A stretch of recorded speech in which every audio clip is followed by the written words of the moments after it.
التنبيه الثالث: الشيطان حريص على إضلال بني آدم وإغوائهم، فقد أقسم وقال: فبعزتك لأغوينهم أجمعين إلا عبادك منهم المخلصين. اللهم اجعلنا منهم يا رب العالمين. ومن الغلو ومن إضلاله أن يوقع أن يخرج بني آدم من الصراط المستقيم إلى غلو أو إلى جفاء وتقصير. ومن الغلو التعصب للمشايخ، أخطأوا أو أصابوا. وبعض الناس يتعصب لشيخه، وما أن يخطئ ويضلل شيخ أحدا إلا ويقبل كلامه بلا سؤال ولا بحث، وهذا لا يجوز. بل ذكر ابن تيمية أن هذا من البدع والضلالات. نعم. ഷൈത്താൻ മനുഷ്യരെ ഈ യഥാർത്ഥ പാതയിൽ നിന്ന് തെറ്റിക്കാൻ എപ്പോഴും ബദ്ധശ്രദ്ധനായിട്ടാണ് ഇരിക്കുന്നത്. ഷൈത്താന്റെ കെണി നോക്കൂ. അവൻ സത്യം ചെയ്ത് പറഞ്ഞത് കാണാം. റബ്ബിനോട് പറഞ്ഞു: ഫബിഇസ്സതിക ലഉഗ്വിയന്നഹും അജ്മഈൻ ഇല്ലാ ഇബാദക മിൻഹുൽ മുഖ്ലസീൻ. നിന്റെ ഇസ്സത്ത് തന്നെ സത്യം, ഞാൻ അവരെ മുഴുവൻ, മനുഷ്യരെ മുഴുവൻ വഴിതെറ്റിക്കും, നിന്റെ മുഖ്ലസുകളായ, നീ പ്രത്യേകം തെരഞ്ഞെടുത്ത ആളുകളായ അടിമകളെ ഒഴികെ. അള്ളാഹു നമ്മെ കൂട്ടരിൽ ഉൾപ്പെടുത്തുമാറാകട്ടെ. നോക്കൂ, ശൈത്താന്റെ കെണികളിൽ ഒന്നാണ് മനുഷ്യരെ ഈ ഹക്കിൽ നിന്ന് ഗുലുവിലേക്ക്, അതായത് അതിരുവിടലിലേക്ക്, അല്ലെങ്കിൽ ജഫായിലേക്ക്, ഇപ്പുറത്ത് അലംഭാവത്തിലേക്ക്, ഒന്നുകിൽ അതിരുവിടുക അല്ലെങ്കിൽ മറ്റേ അവഗണിക്കുക, ഇതിലേക്ക്, ഇത് രണ്ടിലൊന്നിലേക്ക് വഴിതെറ്റിച്ചു കൊണ്ടുപോവുക എന്നത് ശൈത്താന്റെ കെണികളിൽപ്പെട്ടതാണ്. നോക്കൂ, ഗുലുവിന്റെ, അതിരുവിടലിലെ അതിന്റെ ഇനങ്ങളിൽ ഒന്നാണ് ആളുകൾ ഏതെങ്കിലും ഒരു ഷെയ്ഖിന്റെ പേരിൽ കക്ഷി ചേരുക എന്നത്. അദ്ദേഹം പറഞ്ഞത് ശരിയാകട്ടെ തെറ്റാകട്ടെ, ശരിയായാലും തെറ്റായാലും അദ്ദേഹം പറഞ്ഞതാണോ എങ്കിൽ ഞാൻ ആ ഭാഗത്താണ് എന്ന രൂപത്തിൽ കക്ഷി ചേരുക എന്നത് ഈ ഗുലുവിന്റെ, അതിരുവിടലിന്റെ ഭാഗമാണ്. നോക്കൂ, ചില ആളുകൾ ഇങ്ങനെ ഒരു ഷെയ്ഖ്, ഏതെങ്കിലും ഒരാൾ വഴിവഴിച്ച ആളാണ് എന്നോ മറ്റോ പറഞ്ഞാൽ അത് ശരിയാണോ തെറ്റാണോ എന്നൊന്നും നോക്കാതെ ആ ഷെയ്ഖ് പറഞ്ഞത് പിൻപറ്റുന്നത് കാണാം. അതൊരിക്കലും പാടില്ല. എന്ന് മാത്രമല്ല, ഷെയ്ഖുൽ ഇസ്ലാം ഇബ്നു തൈമിയ്യ അങ്ങനെ ഏതെങ്കിലും പണ്ഡിതനെ അന്ധമായി ഈ ഇങ്ങനെയുള്ള കാര്യങ്ങൾ പിൻപറ്റുക എന്നത്, കക്ഷി ചേരുക എന്നത് ബിദ്അത്താണ്, അത് വഴികേടാണ് എന്ന് ഷെയ്ഖുൽ ഇസ്ലാം ഇബ്നു തൈമിയ്യ റഹിമഹുല്ലാഹ് പറഞ്ഞത് കാണാം. وقد بلغني أن عندكم في كيرلا وبين الملباريين أن هناك أناسا محسوبين على السنة يتعصبون لشيخهم ويوالون ويعادون على كلام شيخهم ويقبلون كلامه بلا حجة ويتعصبون لذلك، وهذا من الخطأ الكبير، بل هذا من البدع والضلالات، عافاني الله وإياكم. ويجب أن يسير السلفي على قاعدة، وهي قول الإمام مالك: ما منا إلا وراد أو مردود عليه. يذكر هذه القاعدة قولا ويطبقها عمليا. أذكر أن أحد المشايخ الأفاضل قابل أحد المتعصبين لشيخه، قال: هل شيخك معصوم في المنهج؟ هل عنده خطأ في المنهج؟ قال نعم، المعذرة. قال: هل شيخك معصوم في المنهج؟ قال: ليس معصوما في المنهج، لكن لا يعرف له خطأ في المنهج. فإذا لف ودار، فهمتم؟ يقول ليس معصوما لكن لا يعرف له خطأ، يعني النتيجة معصوم. نعم. ثم إن ذهبت الأيام إلا وقام هذا على شيخه وضلله، وشيخه ضلله. وهذا يذكرني بكلمة من الشيخ الإسلام ابن تيمية كما في مجموع الفتاوى، يقول كلاما ما مفاده: ما اجتمع قوم على ضلالة إلا سلط الله بعضهم على بعض. നമ്മുടെ നാട്ടിൽ, കേരളത്തിൽ ഇങ്ങനെ ചില ആളുകളുണ്ട് എന്ന് ഞാൻ അറിഞ്ഞു. അതായത് ഒരു ഷെയ്ഖിന്റെ പേരിൽ കക്ഷി ചേരുക, അദ്ദേഹം ആരെങ്കിലും കുറിച്ച് അയാൾ വഴികേടിലാണെന്ന് പറഞ്ഞാൽ അതങ്ങനെ അതുപോലെ സ്വീകരിക്കുക, അദ്ദേഹത്തിന്റെ പേരിൽ കക്ഷി ചേരുക. ഇതൊരിക്കലും പാടില്ലാത്ത കാര്യമാണ്. മാലിക് റഹിമഹുല്ലാഹ് അദ്ദേഹം പറഞ്ഞത് കാണാം: എല്ലാ ആളുകളിലും ഏതൊരാളുടെ വാക്കാകട്ടെ അതിൽ സ്വീകരിക്കേണ്ടതുണ്ട്, തള്ളിക്കളയേണ്ടതുണ്ട്, നബി സല്ലല്ലാഹു അലൈഹി വസല്ലമയുടെ വാക്കൊഴികെ. എന്നാൽ ഇത്തരക്കാർ ഇത് പറയുക മാത്രമല്ല അത് പ്രാവർത്തികമാക്കുകയും ചെയ്യുന്ന ആളുകളാണ്. ഒരു പണ്ഡിതന്മാരിൽ ഒരാൾ, ശ്രേഷ്ഠരായ പണ്ഡിതന്മാരിൽ ഒരാൾ ഇക്കൂട്ടരിൽപ്പെട്ട ഒരാളോട് ചോദിക്കുകയുണ്ടായി, നിങ്ങളുടെ ഷെയ്ഖ് മാസൂമാണോ? അതായത് ഒരു തെറ്റും പറ്റാത്ത പാപസുരക്ഷിതൻ എന്നൊക്കെ പറയാവുന്ന ഗണത്തിലാണോ നിങ്ങളുടെ പണ്ഡിതൻ, നിങ്ങളുടെ ഷെയ്ഖ്? അപ്പൊ അയാൾ മറുപടി പറഞ്ഞത്രേ, ഇല്ല, അദ്ദേഹം മാസൂമല്ല, അദ്ദേഹം ഒരു പാപസുരക്ഷിതൻ അല്ല, പക്ഷെ അദ്ദേഹത്തിന് എന്തെങ്കിലും ഒരു തെറ്റ് പറ്റിയതായി നമുക്ക് അറിയില്ല, അദ്ദേഹത്തിന് ഒരു തെറ്റ് പറ്റിയിട്ടില്ല. അപ്പൊ നോക്കൂ, എന്താണ് അദ്ദേഹം ആദ്യം നിഷേധിച്ചത് അത് തന്നെയാണ് ആദ്യം പിന്നീട് തിരിച്ച് അതിലേക്ക് തന്നെയാണ് എത്തുന്നത്. അത് മാസൂമല്ല, തെറ്റുപറ്റാത്ത ആളല്ല എന്ന് പറഞ്ഞു, പക്ഷെ യാതൊരു തെറ്റും പറ്റിയിട്ടില്ല എന്നും പറഞ്ഞു. ഇത് നോക്കൂ, ഇങ്ങനെയാണ് ആളുകൾ. അപ്പൊ ഇങ്ങനെ ഒരാളുടെ പേരിൽ, ഒരു ഷെയ്ഖിന്റെ പേരിൽ കക്ഷി ചേരും. എന്നിട്ട് കുറച്ചു കാലം കഴിഞ്ഞാൽ കാണാം ഇതേ ആള് വന്ന് ഈ ഷെയ്ഖ് വലാലത്തിനാണ്, ആള് വഴിതെറ്റിപ്പോയിരിക്കുന്നു എന്ന് പറയുന്നത്, ഷെയ്ഖ് ഇവൻ വഴികേടിലാണ് എന്ന് പറയുന്നത് കാണാം. ഇത് കാണുമ്പോൾ ഓർമ്മ വരുന്നത് ഷെയ്ഖുൽ ഇസ്ലാം ഇബ്നു തൈമിയ്യ റഹിമഹുല്ലാഹ് മജ്മൂ' ഫതാവിൽ പറഞ്ഞൊരു കാര്യമാണ്. അതായത് ഏതെങ്കിലും ഒരു കൂട്ടർ ഒരു ബലാലത്തിൽ ഒരുമിച്ച് ചേർന്നാൽ, ഒരു വഴികേടിൽ അവർ അതിന്റെ പേരിൽ അവർ ഒത്തുചേർന്നാൽ, അള്ളാഹു അവരെ തന്നെ അവർക്കിടയിൽ തന്നെ കുഴപ്പങ്ങൾ ഉണ്ടാക്കി തീർക്കും. അത് വഴികേടിന്റെ പേരിൽ ആരെങ്കിലും കക്ഷി ചേർന്നാൽ ഇങ്ങനെയുണ്ട്, അവർക്ക് ഇടയിൽ തന്നെ അള്ളാഹു റബ്ബുൽ ആലമീൻ പ്രശ്നങ്ങൾ ഉണ്ടാക്കി തീർക്കും എന്നാണ്. ومن عجيب أمر هؤلاء المتعصبة لأشياخهم أنه إذا كان الرجل معهم كالوا عليه بالمدائح العظيمة، فريد الزمان، وحيد الدار، المحقق المبدع، والناصح المنفرد، كلام عظيم، وما إن ينقلب عليهم إلا وينقلبوا ذما بأشد من مدحوا بمجرد أنه تركهم. هذا يذكرك بفعل اليهود مع عبد الله بن سلام لما قال أنت قال من هذا فيكم؟ قال هو خيرنا وابن خيرنا. ثم لما أسلم قال بل هو شرنا وابن شرنا، بمجرد أنه أسلم. وهذا بمجرد أنه ترك تعظيم شيخهم انقلبوا عليه تماما. نعم. ഇത്തരക്കാർ ഏതെങ്കിലും ഒരാൾ അവരുടെ വഴി സ്വീകരിച്ചാൽ, അവരുടെ ഷെയ്ഖിന്റെ ആളായി മാറിയാൽ, അവർ എന്തെന്നില്ലാത്ത പുകഴ്ത്തലിന്റെ വാക്കുകൾ കൊണ്ട് അയാളെ പുകഴ്ത്തും, അയാളുടെ ഏറ്റവും വലിയ ആളാക്കി ചിത്രീകരിക്കും. അയാളെ പോലെ ഒരാൾ വേറെയില്ല, അദ്ദേഹത്തെ പോലെ മുഹഖിഖായ ഒരു പണ്ഡിതൻ വേറെയില്ല എന്ന രൂപത്തിലൊക്കെ പുകഴ്ത്തും. എന്നാൽ ഇവരുമായി ഒന്ന് തെറ്റിയാൽ, അവരുടെ ആ ഗ്രൂപ്പിൽ നിന്ന് മാറിയാൽ, പിന്നെ നേരത്തെ പുകഴ്ത്തിയതിനേക്കാൾ എത്രയോ മടങ്ങ് മോശമായ വാക്കുകൾ കൊണ്ട് ആളെ വിശേഷിപ്പിക്കും. എന്താണ് കാരണം? ഒരേ ഒരു കാരണം, അവരുമായി തെറ്റി, അവരുമായി ഉടക്കി എന്നതാണ്. ഇത് സുബ്ഹാനല്ലാഹ് യഹൂദികൾ അബ്ദുല്ലാഹ് ഇബ്നു സലാം റളിയല്ലാഹു അൻഹുവിനോട് ചെയ്തതുപോലെയാണ്. അബ്ദുല്ലാഹ് ഇബ്നു സലാം റളിയല്ലാഹു അൻഹു യഹൂദികളിലെ പണ്ഡിതനായിരുന്നു. അപ്പൊ അദ്ദേഹം മുസ്ലിമായി എന്നറിയുന്നതിന് മുൻപ് അവർ അബ്ദുല്ലാഹ് ഇബ്നു സലാം റളിയല്ലാഹു അൻഹുവിനെ കുറിച്ച് പറഞ്ഞു, ഖൈറുന ഇബ്നു ഖൈറിന, അദ്ദേഹം ഞങ്ങളുടെ ഏറ്റവും നല്ല ആളാണ്, ഏറ്റവും നല്ല ആളുടെ മകനാണ്. മുസ്ലിമായി എന്ന് അറിഞ്ഞപ്പോൾ ഉടനെ ഈ പറഞ്ഞ ഇതേ ആളുകൾ അബ്ദുല്ലാഹ് ഇബ്നു സലാം റളിയല്ലാഹു അൻഹുവിനെ കുറിച്ച് പറഞ്ഞു, ഹുവ ശർറുന വബ്നു ശർറിന, അദ്ദേഹം ഞങ്ങളുടെ ഏറ്റവും മോശക്കാരനാണ്, ഏറ്റവും മോശക്കാരനായ ആളുടെ മകനാണ്. എന്തേ അദ്ദേഹം ചെയ്തുള്ളൂ? ഇസ്ലാം സ്വീകരിച്ചു എന്നത് മാത്രം. ആ ഒരൊറ്റ കാരണം കൊണ്ട് പറയുകയാണ് എന്ത്, നേരത്തെ പറഞ്ഞ പുകഴ്ത്തലൊക്കെ മാറ്റി ആളെ മോശമാക്കി ചിത്രീകരിക്കുകയാണ്. ومن الغلو غلو الحدادية. والحدادية من حيث الجملة قسمان. القسم الأول غلاة العذر بالجهل، لا يعذرون بالجهل في الشرك، وهذا لا إشكال فيه، هذا أحد القولين لأهل السنة. الإشكال أن من لا يعذر بالجهل، من لا يوافقهم على عدم العذر بالجهل، يتهمون بأنه مرجع ويضللونه ويقيمون الدنيا عليه. ثم لم يقفوا عند هذا الحد، بل اضطروا أن يبالغوا وأن يكذبوا على العلماء بأنهم معهم. بل قال كثير منهم إن جمعا من العلماء يقولون من لا يعذر بالجهل فهو كافر.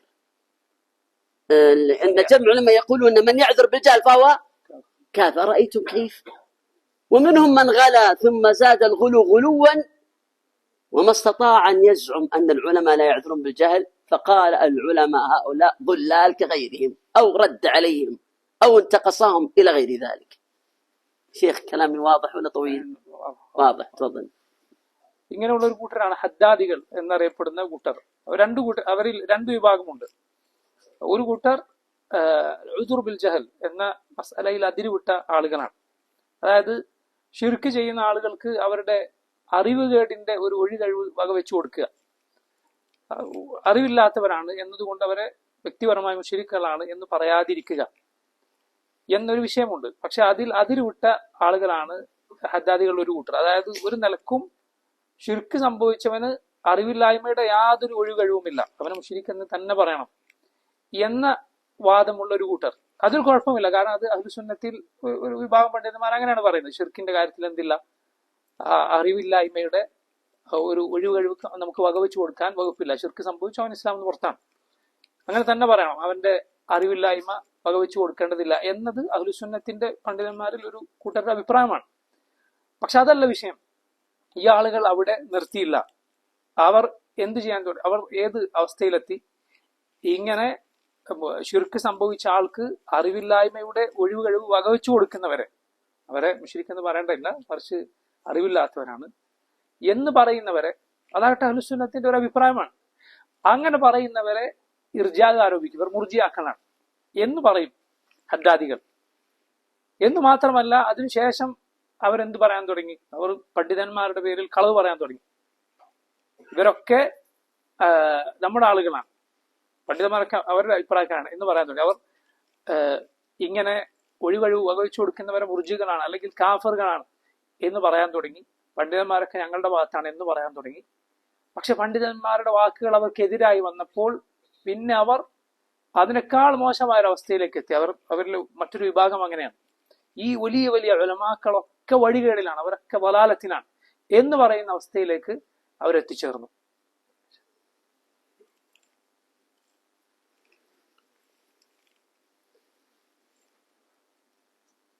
ولتعرف خطأ هؤلاء الحدادية غلاة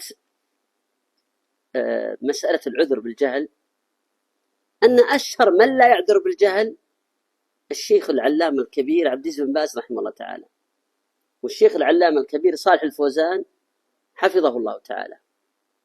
وهذان العالمان حياتهم العلمية التي بلغت 60 سنة أو أكثر أو أقل عايشوا علماء آخرين يعذرون بالجهل، كالألباني وكمحمد أمان الجامي وكالشيخ محمد صالح العثيمين.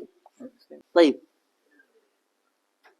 عايشوا علماء آخرين يعذرون بالجهل كالعلامة الألباني وكالعلامة محمد أمان الجامي كالعلامة محمد بن صالح العثيمين كالعلامة مقبل الوادعي كالعلامة عبد الرزاق عفيفي إلى آخرين. وكانت بينهم ألفة ومحبة، بل من مات قبل الآخر فإن المتأخر يثني على الرجل بعد الموت، ولم يتعادوا. بل بلغني أنه حصل بينهم مناقشات في مجالس عدة في هذه المسألة ولم يتعادوا. حدثني أحد علماء اللجنة الإفتاء أنه في مجلس مع الشيخ عبد العزيز بن باز والشيخ عبد الله الغدياني إلى آخره اختلفوا وبحثوا هذه المسألة، وهذا لا يضر، بحث علمي وبينهم من المودة. ثم يأتيك الحداد المجنون، وأنا أعني ما أقول مجنون، يأتيك الحداد المجنون يقول إن ابن باز أو الفوزان يكفرون من يعذر بالجهل، وقد يتمسك بكلمة حمالة أوجه أو لا سياقها. والمنصف لا يتمسك بالكلمات بل يردها إلى منهج الرجل، وهذا في الكتاب والسنة وكلام العلماء. المشتبه يرد إلى المحكم وإلى سيرة الرجل وحياته، لا إلى كلمة من هنا أو هناك والله أعلم ما سابقها ولاحقها. ഹദ്ദാദികളുടെ വഴികേട് മനസ്സിലാക്കാൻ നമ്മൾ ഒരു കാര്യം ചിന്തിച്ചാൽ മതിയാവും. അതായത് അഹ്ലുസുന്നത്തിന്റെ വലിയ പണ്ഡിതന്മാർക്കിടയിൽ ഈ വിഷയത്തിൽ അഭിപ്രായ വ്യത്യാസമുണ്ടായിരുന്നു. അവരിൽ അജ്ഞതയുടെ, അറിവില്ലായ്മയുടെ ഒഴിവുകഴിവ് ഷിർക്ക് സംഭവിച്ചവർക്ക് വകവെച്ചു കൊടുക്കുന്നവരുണ്ടായിരുന്നു, വകവെച്ചു കൊടുക്കാത്തവരുണ്ടായിരുന്നു. ഇല്ല, അങ്ങനെ യാതൊരു ഒഴിവുകഴിവും ഷിർക്ക് സംഭവിച്ചവന് വകവെച്ചു കൊടുക്കേണ്ടതില്ല എന്ന അഭിപ്രായക്കാരാണ് ഷെയ്ഖ് ബിൻ ബാസ്, അതുപോലെ ഷെയ്ഖ് അൽ ഫൗസാൻ, ഷെയ്ഖ് ഇബ്നു ബാസ് റഹിമഹുല്ലാ അതുപോലെ ഷെയ്ഖ് ഫൗസാൻ ഹഫളഹുല്ലാ, ഇവർക്ക് രണ്ടുപേരും അഭിപ്രായക്കാരാണ്. അതേസമയം ഒരു ശിർക്ക് സംഭവിച്ച ആൾക്ക് അജ്ഞതയുടെ ഒഴിവുകഴിവ് വകവെച്ചു കൊടുക്കണം എന്ന അഭിപ്രായക്കാരായ വലിയ പണ്ഡിതന്മാരുണ്ടായിട്ടുണ്ട്. ഇമാം അൽ അൽബാനി, അതുപോലെ മുഹമ്മദ് സാലിഹ് അൽ ഉസൈമീൻ, മുഹമ്മദ് അമാൻ അൽ ജാമി, ഷെയ്ഖ് മുഖ്ബൽ ഇബ്നു ഹാദി അൽ വാദിഇ, ഷെയ്ഖ് അബ്ദുർ റസാഖ് അഫീഫി, ഇവരൊക്കെ ഈ അഭിപ്രായക്കാരായിരുന്നു. പക്ഷെ അവർ തമ്മിൽ ഇതിന്റെ പേരിൽ യാതൊരു ശത്രുതയും ഉണ്ടായിട്ടില്ല. എന്ന് മാത്രമല്ല, ഷെയ്ഖ് പറയുകയാണ്, എനിക്ക് വിവരം ലഭിച്ചിട്ടുണ്ട്, അവർ തമ്മിൽ ഈ വിഷയം പരസ്പരം അങ്ങോട്ടും ഇങ്ങോട്ടും മുനാഖശ നടത്തിയിട്ടുണ്ട്, പരസ്പരം ചർച്ച ചെയ്തിട്ടുണ്ട്. ലജ്നയിൽ ഉണ്ടായിരുന്ന പണ്ഡിതന്മാർ അബ്ദുല്ലാഹ് ഹുദയാൻ, അതുപോലെ ഷെയ്ഖ് ഇബ്നു ബാസ് റഹിമഹുല്ലാ, അവരൊക്കെ ഉള്ള മജ്ലിസുകളിൽ അവർ ഈ വിഷയം അങ്ങോട്ടും ഇങ്ങോട്ടും പരസ്പരം സംവദിച്ചിട്ടുണ്ട്. അവർക്കിടയിൽ പക്ഷെ ഇതിന്റെ പേരിൽ ഒരു ശത്രുതയോ വിദ്വേഷമോ ഉണ്ടായിട്ടില്ല. എന്ന് മാത്രമല്ല, അവർ പരസ്പരം പുകഴ്ത്തുന്ന ആളുകളായിരുന്നു. അവരിൽ നേരത്തെ മരണപ്പെട്ടവരെ കുറിച്ച് പിന്നീട് ഉള്ളവർ, പിന്നെയും ജീവിച്ചവർ നേരത്തെ മരണപ്പെട്ടവരെ കുറിച്ച് പുകഴ്ത്തി പറയുകയും ഒക്കെ ചെയ്യുന്ന ആളുകളാണ്. അങ്ങനെയുള്ള അവസ്ഥയാണ് എന്നിരിക്കുകയാണ് ഈ ഹദ്ദാദി, മാനസിക പ്രശ്നമുള്ള ഹദ്ദാദി വന്നിട്ട് പറയുന്നത് എന്ത്? ഷെയ്ഖ് ഫൗസാനും ഷെയ്ഖ് ഇബ്നു ബാസും ഒക്കെ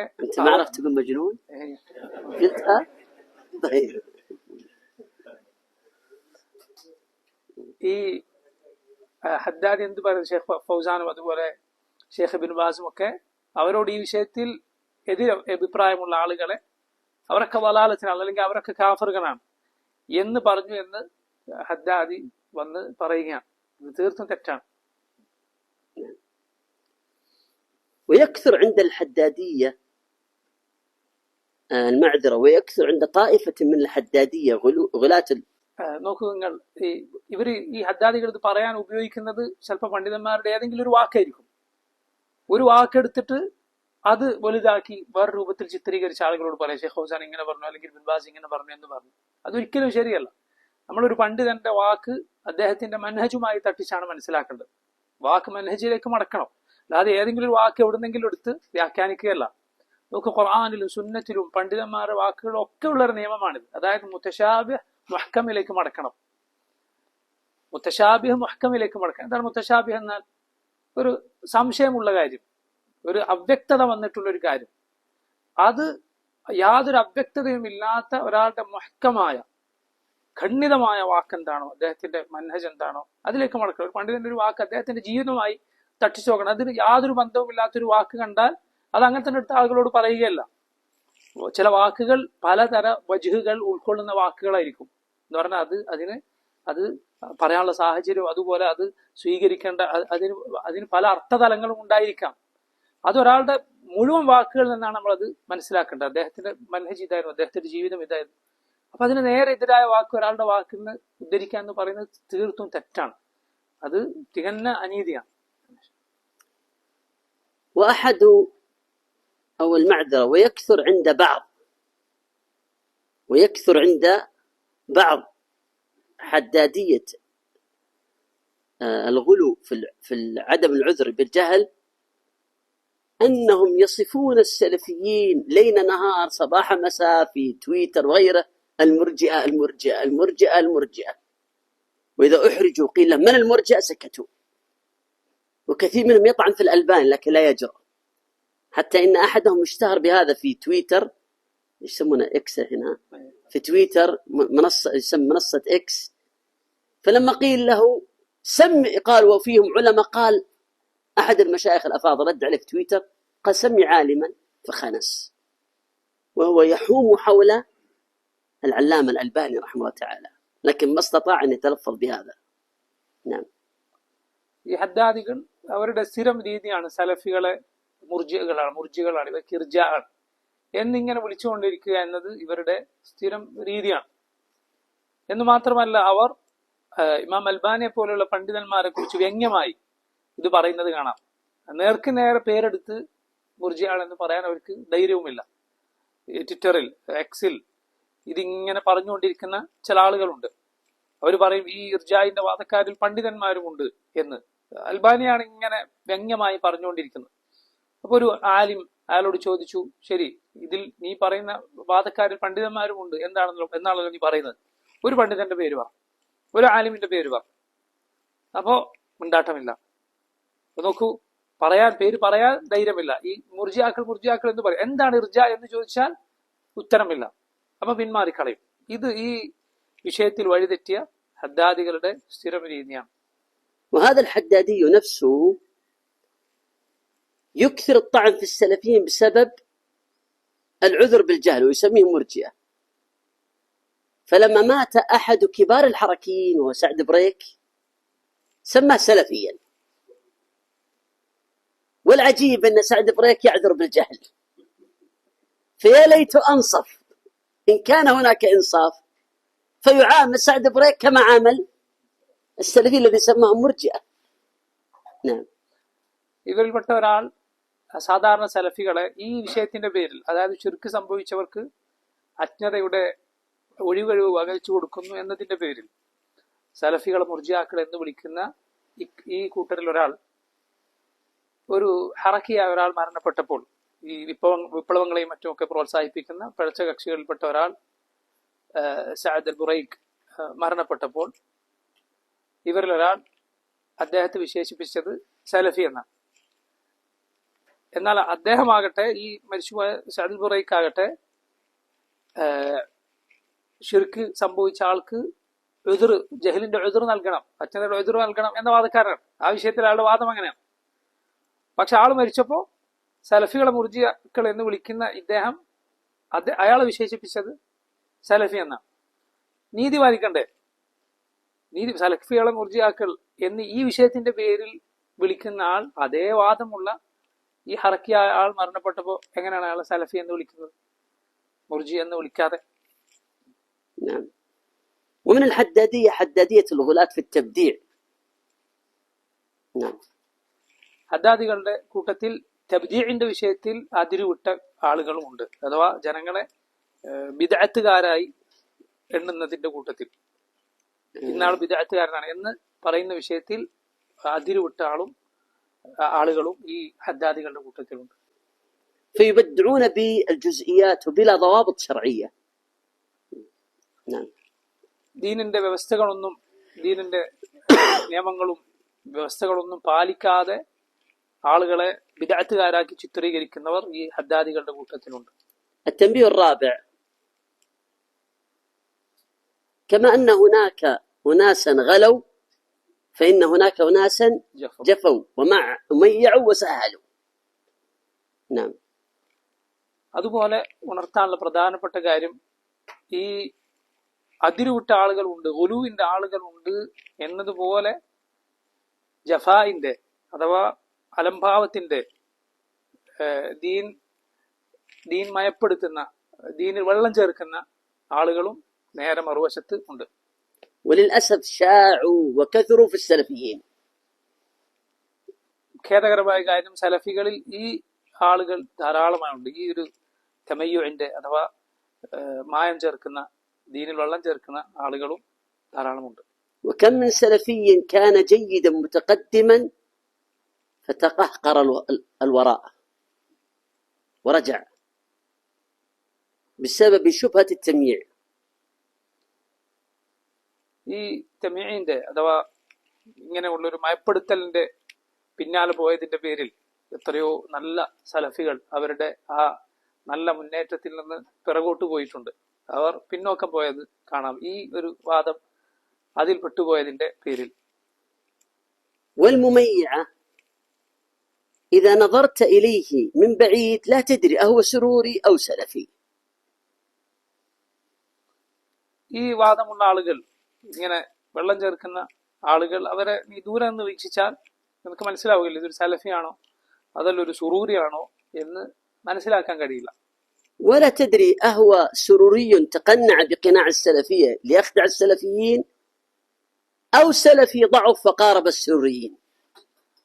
ഒരു സുറൂരി സലഫി കുപ്പായമിട്ട് വന്നതാണോ അതല്ല ഒരു സലഫി സുറൂരികളോട് ഒന്ന് അടുത്തതാണോ എന്ന് നിനക്ക് സംശയം തോന്നി. ഇത് ഏതാണ് വകുപ്പ് എന്ന് ഇങ്ങനെയുള്ള ആളുകൾ കണ്ടാൽ മനസ്സിലാവുകയില്ല. ولهم علامات منها أنهم لا يحبون الردود على المخالفين، حتى ولو كانت بعدل وعلم وحجة لا يحبونهم، وإن قالوا بألسنتهم نحن نؤيد الرد على المخالف، لكنهم عمليا لا يحبون الردود على المخالفين، ويزهدون طلابا من الحضور عند من يرد على المخالفين. ഇവർക്ക് ചില അടയാളങ്ങളുണ്ട്. അതിലൊന്നാണ് ഇവർക്ക് എതിരാളികൾക്ക് മറുപടി പറയുക എന്ന കാര്യം ഇങ്ങനെയുള്ള ആളുകൾക്ക് ഇഷ്ടമാവുകയില്ല. മറുപടി നല്ല ഇൽമിന്റെ അടിസ്ഥാനത്തിൽ നല്ല ശരിയായ മാർഗമനുസരിച്ചുള്ള മറുപടിയാണ് എങ്കിൽ പോലും ഇങ്ങനെയുള്ളവർക്ക് എതിരാളികൾക്ക് മറുപടി പറയുന്നത് ഇഷ്ടമല്ല. അവർ പറയും ഞങ്ങൾക്ക് മറുപടിയൊക്കെ പറയണം, എതിരാളികൾക്ക് തെറ്റിന്റെ സലഫിയത്തിന്റെ എതിർകക്ഷികൾക്ക് മറുപടിയൊക്കെ പറയണം എന്നവർ പറയുമെങ്കിലും പ്രവർത്തിപഥത്തിൽ അവരത് കൊണ്ടുവരികയില്ല. ഇങ്ങനെ റദ്ദ് പറയുന്ന മറുപടി പറയുന്ന ആളുകളുടെ മജ്ലിസിൽ പങ്കെടുക്കുന്നത് അവർ പ്രോത്സാഹിപ്പിക്കുകയില്ല. അതോട് അവർ വിലക്കുകയാണ് ചെയ്യുക. العلامة الثانية يحبون الرماديين. أتدري ما الرمادي؟ هو الذي ليس أبيض ولا أسود. وقد ذكر ابن تيمية في كتاب المسائل في المجلد 4 عن رجل سماه سعد الدين، قال وهو أبلق، لا أبيض ولا أسود، وبلغة العصر يسمى ماذا؟ رمادي. المسائل، كتاب المسائل، عرفت المسائل ابن تيمية اللي طبع مؤخرا في مجلدات. ഈ പറഞ്ഞ ആളുകളുടെ, ഈ വെള്ളം ചേർക്കുന്നു എന്ന് പറഞ്ഞ ആളുകളുടെ രണ്ടാമത്തെ അടയാളം ഇവർക്കിഷ്ടം റമാദികളെയാണ്. എന്ന് പറഞ്ഞാൽ റമാദി എന്ന് പറഞ്ഞാൽ അത് ചാരനിറം എന്നാണ് അതിന്റെ അർത്ഥം. വെളുപ്പമല്ല കറുപ്പല്ല, ഇങ്ങനെയുള്ള ആളുകളാണ് ഇവർക്ക് ഇഷ്ടം. ആ ഒരു രീതിയാണ് ഇഷ്ടം. ഷെയ്ഖുൽ ഇസ്ലാം ഇബ്നു തൈമിയ്യ അദ്ദേഹത്തിന്റെ മസായിലിൽ സഅദുദ്ദീൻ എന്നു പേരുള്ള ഒരാളെ കുറിച്ച് വിശേഷിപ്പിച്ചത് കാണാം. അയാൾ ഒരു അബ്ലഖാണ്, എന്ന് പറഞ്ഞാൽ വെളുത്തതുമല്ല കറുത്തതുമല്ല. അതായത് ഈ രൂപത്തിൽ നിലപാടുള്ള ഒരാളെ ഷെയ്ഖുൽ ഇസ്ലാം ഉപയോഗിച്ച പദപ്രയോഗമാണ്. അത് പഴയ പദപ്രയോഗമാണ് അബ്ലഖ് എന്ന് പറയുന്നത്, വെള്ളയും കറുപ്പും അല്ലാത്തത്. ഈ കാലത്തെ പദപ്രയോഗമാണ് റമാദി എന്ന് പറയുന്നത്. فيبحثون عن السلف الضعيف في سلفيته أو الحزبي الذي ليس قويا في حزبيته، ويجالسونهم ويعظمونهم وينشرون كلامهم إلى آخره. نعم. അവർ സലഫിയത്തിൽ ഉറച്ചിട്ടില്ലാത്ത ദുർബലരായ ആളുകളെ, അല്ലെങ്കിൽ സുറൂറിയത്തിൽ ഇഖ്വാനിയത്തിൽ അതിൽ ശക്തരല്ലാത്ത ആളുകളെ, ഇങ്ങനെയുള്ള ആളുകളാണ് അവർ അന്വേഷിക്കുക. രണ്ടും അല്ലാത്ത ആളുകളോടാണ് ഇവർക്ക് പ്രിയം.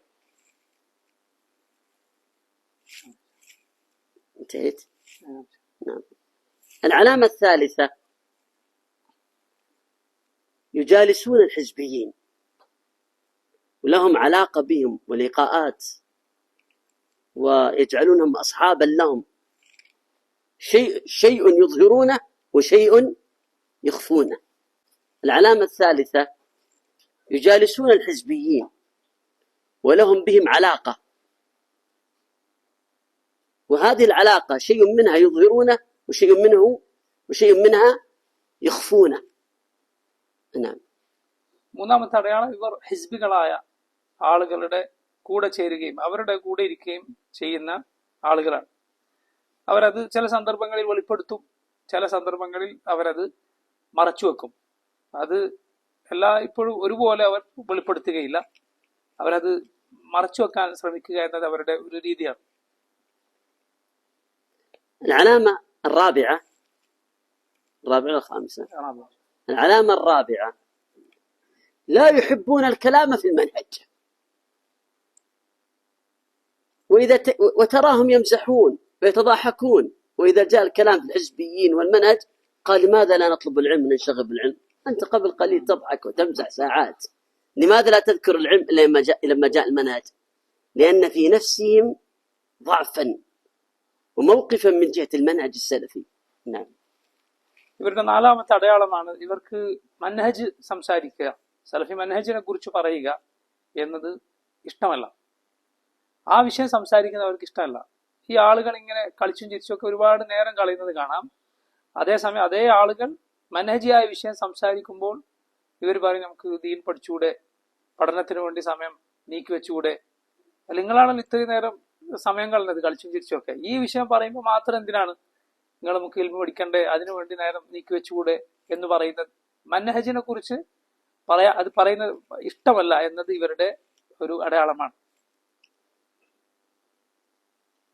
ويصدون عن المنهج السلفي وتعلمه والحماس له بسبل وطرق، منها التأصيل العلمي،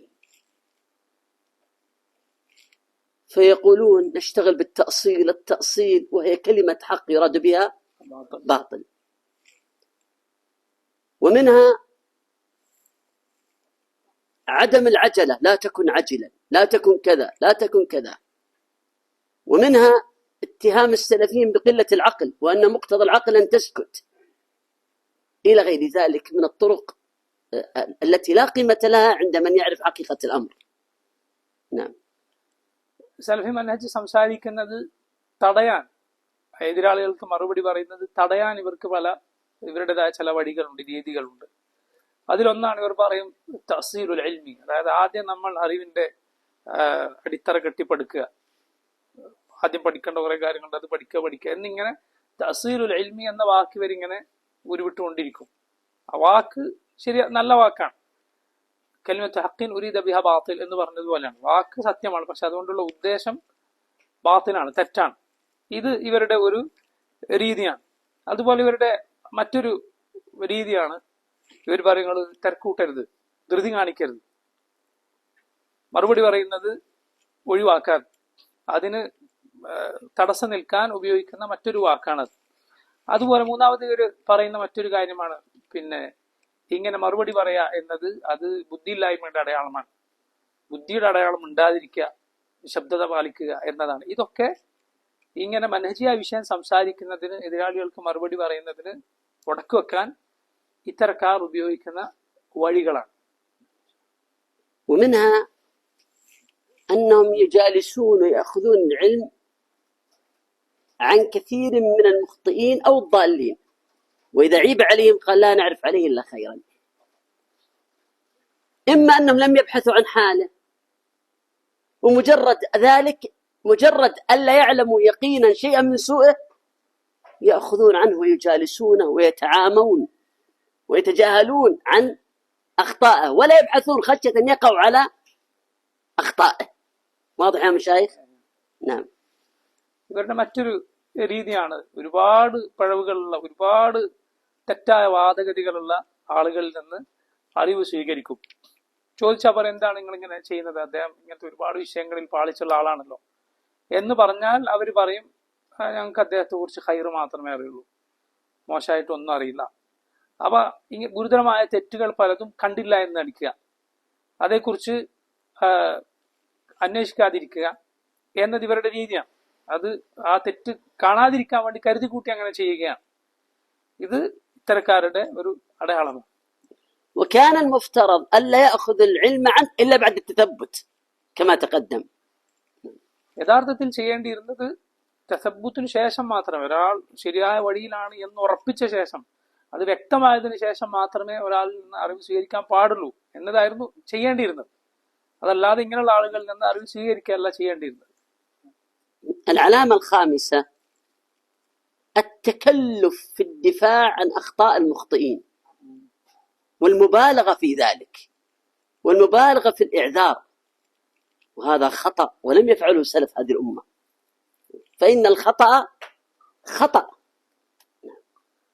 ഇവരുടെ അഞ്ചാമത്തെ അടയാളമാണ് തെറ്റുകളെ ന്യായീകരിക്കാൻ അതിന് വളരെ അങ്ങേയറ്റം പരിശ്രമിക്കുക, അതിനൊരു ശരിയല്ലാത്ത വഴി തകല്ലുഫ് സ്വീകരിക്കുക എന്ന് പറഞ്ഞാൽ അതിന്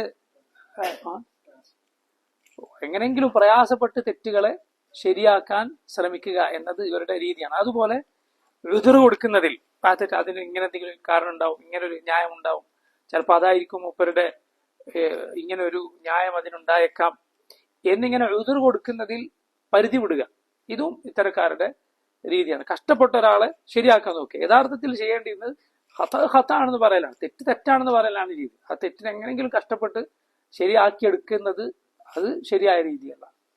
وإن المبالغة في الإعذار داخل في عموم ما روى البخاري عن عمر نهينا عن التكلف.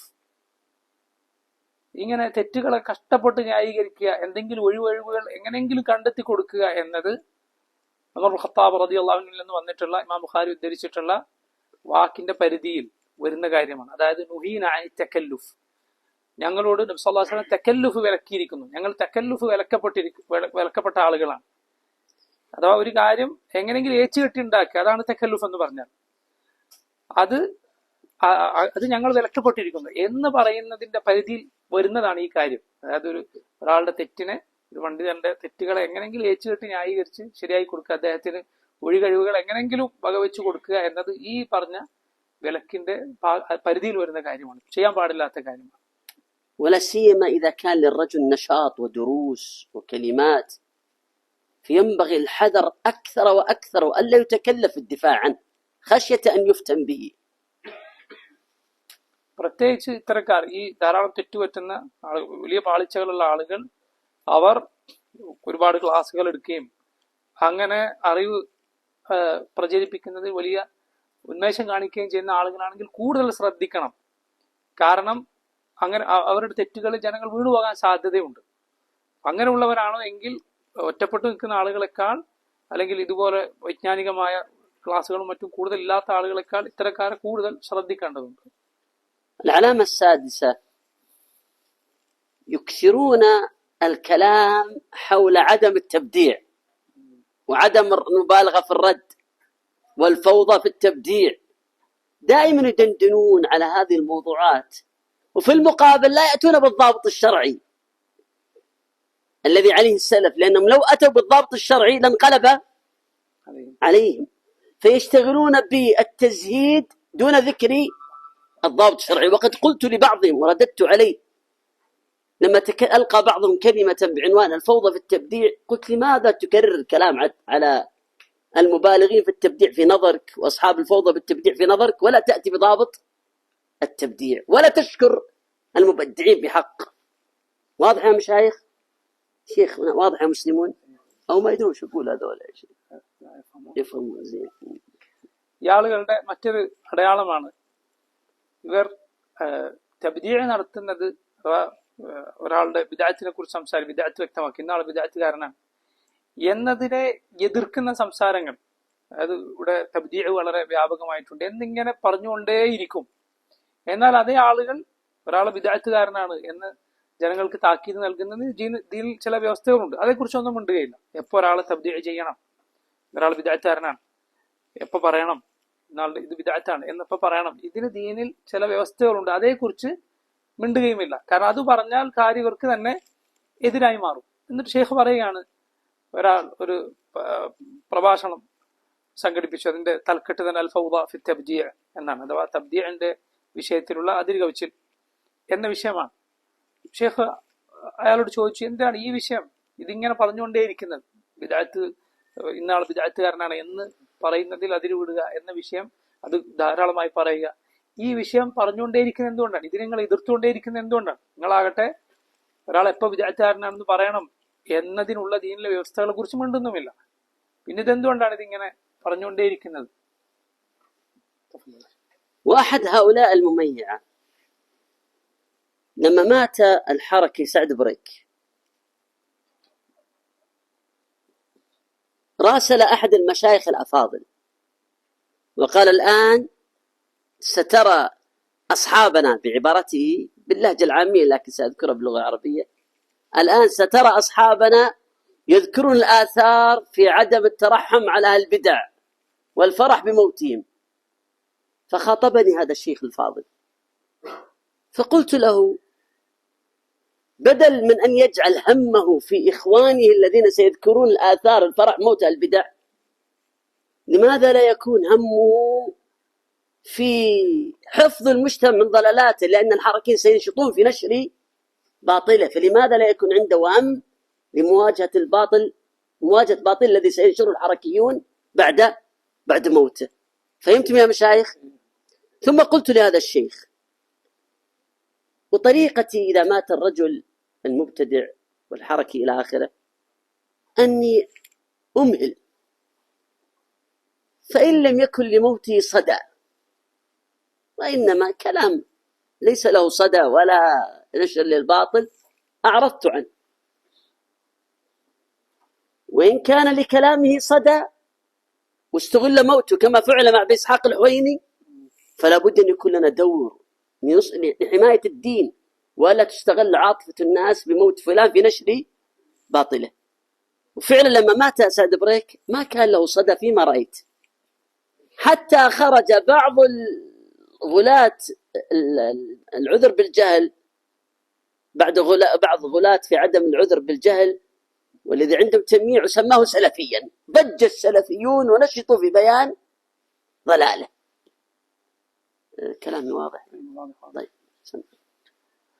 സഅദ് ബുറൈഖ് എന്ന് പറയുന്ന ആൾ മരണപ്പെട്ട സമയത്ത് നേരത്തെ ഷെയ്ഖ് സൂചിപ്പിച്ച ഹർക്കിയായ വിപ്ലവങ്ങളൊക്കെ പ്രോത്സാഹിപ്പിക്കുന്ന കൂട്ടത്തിൽപ്പെട്ട ആളായിരുന്നു.